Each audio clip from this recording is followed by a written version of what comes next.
some places that are getting positives in their well water for nitrates. And otherwise, it's almost exclusively in this watershed, the source for water is groundwater.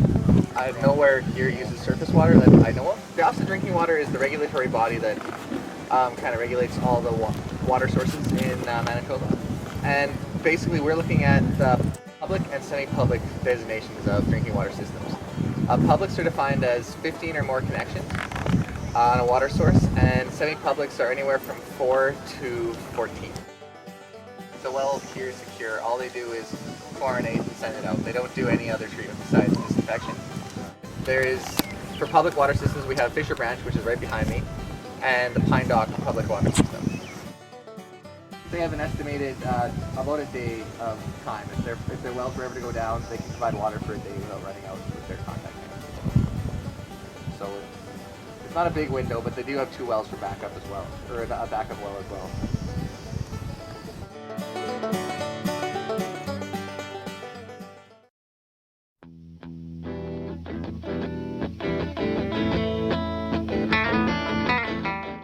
Very little was known about the Alvars, and last summer a student was hired to do some inventory and just find out the extent of the Alvars. First of all, what is an Alvar? An Alvar, you have to go back in time, I guess, to the glacial days when the glacial periods moved back and forth across the continent, and they scraped off the ridges, scoured out the swales, the wetlands, the sloughs in between the ridges. Pretty much everything runs northwest-southeast from glacial activity in earlier times, and the top of the ridges sometimes gets scraped right down to the bedrock. And Alvars are defined as an area with soil no, I guess 10 centimeters or less soil cover. And as Armand has in his booklet, there's 4 types. There's the grassland Alvar.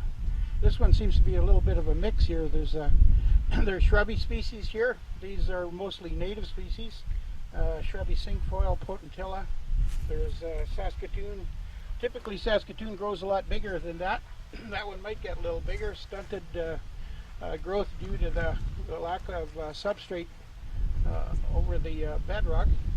And the Alvars are extremely unique because they have a unique plant and animal natural system associated with them. So you have this prairie habitat right beside this mixed boreal woodland, which in this really small area, which makes it really, really diverse. And it's really cool down there too. It's almost as cool as up here. You'll see that what's pretty distinctive about this area is those kind of tables that are those rocks along there, which is really, really cool, really unique.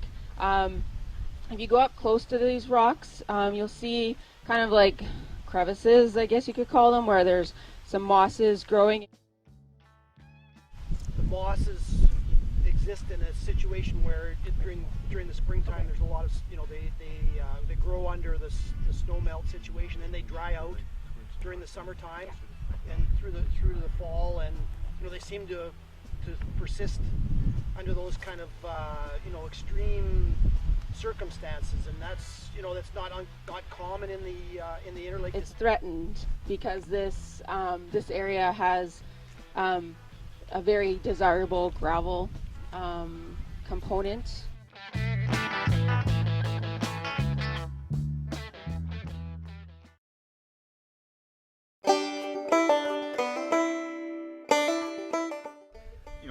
Buffers have a lot of fantastic uses in terms of habitat, shoreline and stream bank protection, biodiversity, and a whole bunch of other sorts of things. But in terms of their ability to intercept nitrogen and phosphorus and save, let's say Winnipeg downstream, they don't do a lot of that, and partly because it's a snowmelt driven environment.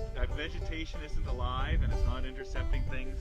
And the water that's coming off of our fields is mainly enriched with dissolved forms of nitrogen and phosphorus instead of sediments, so they don't do much filtering. But within that work that we did to look at the nitrogen and phosphorus, we did not account for all these other benefits of the vegetative buffers. So some people misinterpret our research saying that we're saying that vegetative buffers are no good. That's not what the study showed.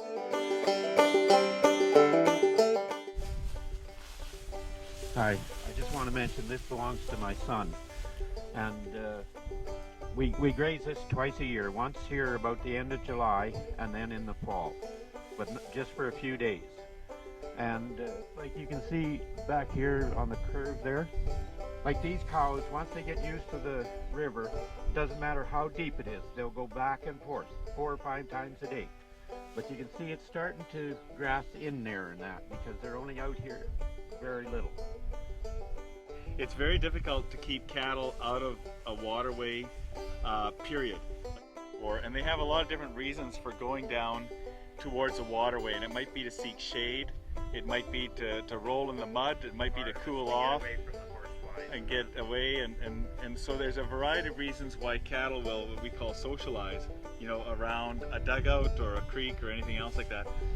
And that's why this controlled access is so important. There's certain key times of the year when that waterway is very vulnerable to damage, physical damage from the hoof action. There's certain times of the year when cattle are more likely to be shedding, you know, coliform bacteria, and especially like E. coli or something like that. And if you could control that access, that's a first step towards reducing the downstream impacts.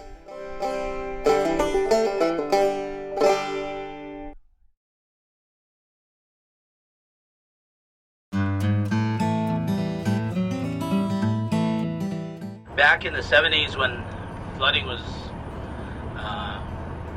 happening in the spring, leadership in government decided one of the things to do to move the water faster was to dig up the rapids without actually consulting elders or anybody, you know. And there was a number of them throughout the reserve, but that one we're going to is the only one that's left. 80s and 90s, when farming just exploded, you know, agriculture, you know, big thing, pig hog barn operations. Right. That's when it really affected these systems. You know, digging up the rapids, it caused a lot of the rivers to freeze, and some years freeze very deep in shallow places, preventing the fish from moving. And that's when the moray would come up the river in the wintertime. They don't come up anymore, you know. And another species that we don't see anymore along the river system are the canaries, the small birds that live along, the red-winged, yellow-winged blackbirds. They used to be so prevalent as a kid. I'd see them all over the place. Now we don't see them anywhere along this whole system. And another thing that we've done is that you'll see we brushed along the river system here, taking out huge old-growth forests along the corners of elm and maple and so on. And a lot of these river banks were huge and different biodiversity. Like, we used to have huge populations of wood ducks all along the river system here. Now there's nothing, because that was taken out. And what was lacking during the time was traditional knowledge, or the lack of being informed and asking the elders the importance of it. And we've destroyed a whole ecosystem along this whole river system here. And the rapids is the only thing that's left of this whole ecosystem that was a part of Peguis.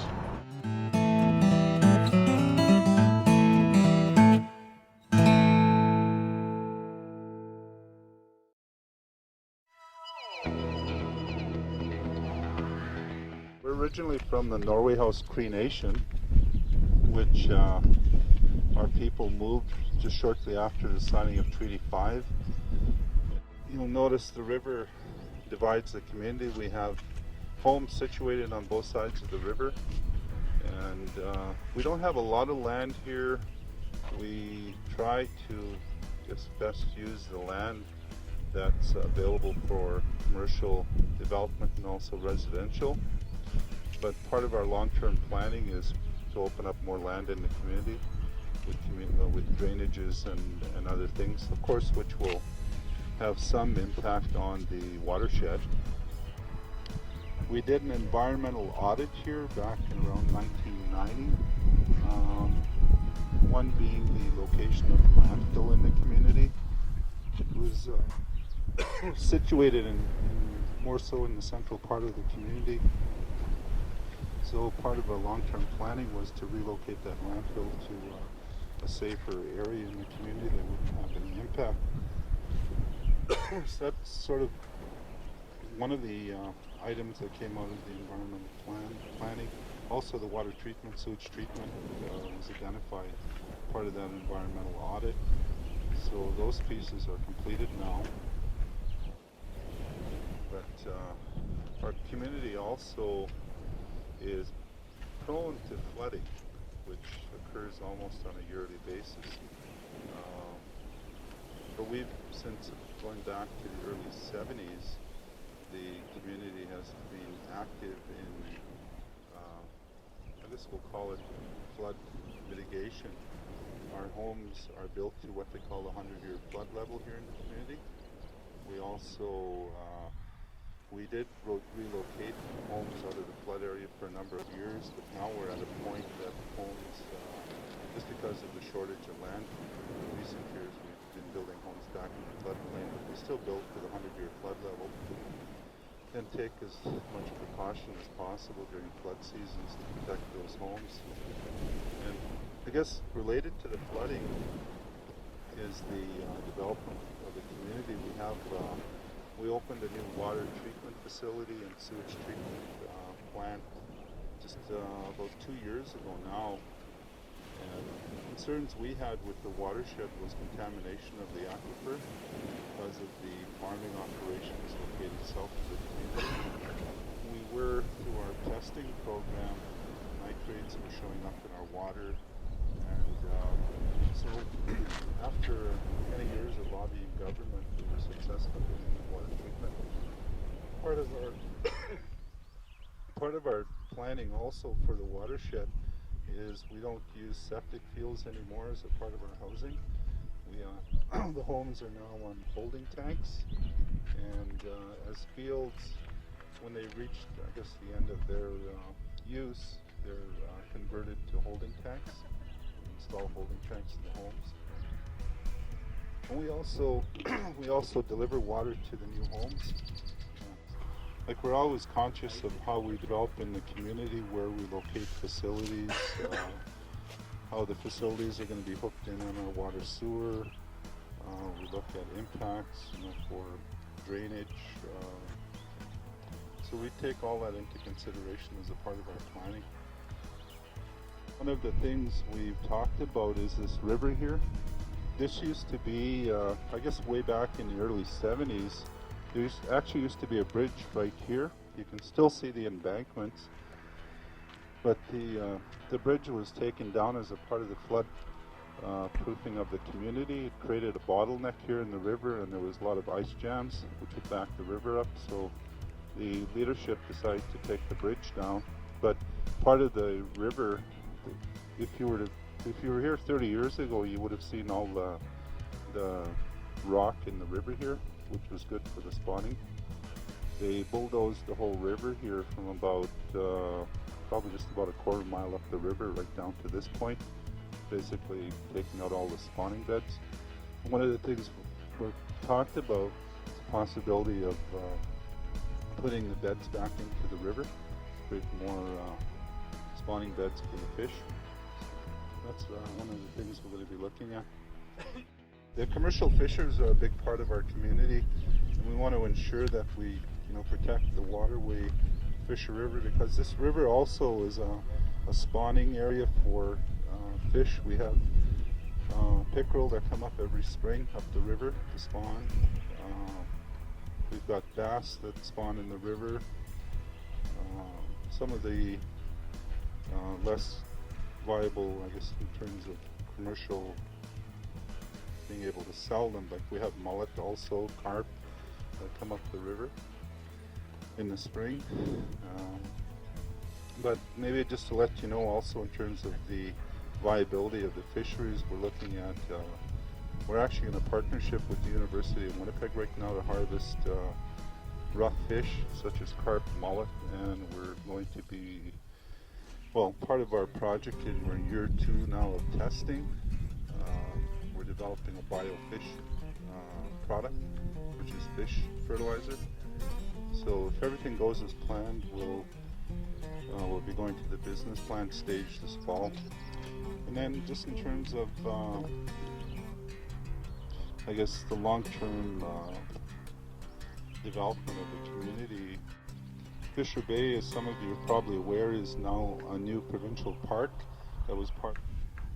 So that's part of the long-term protection for the area also. And adjacent to the park, we just completed, just over a year ago, we have an 88 lot cottage development there. And same thing there, part of the planning is it's all holding tanks on the development. We're protecting the Fisher Bay and Lake Winnipeg. So with all that, the work that's gone on, that's something we're conscious of, protection of the water. So that's a little bit of some of the things that we're looking at in terms of water protection.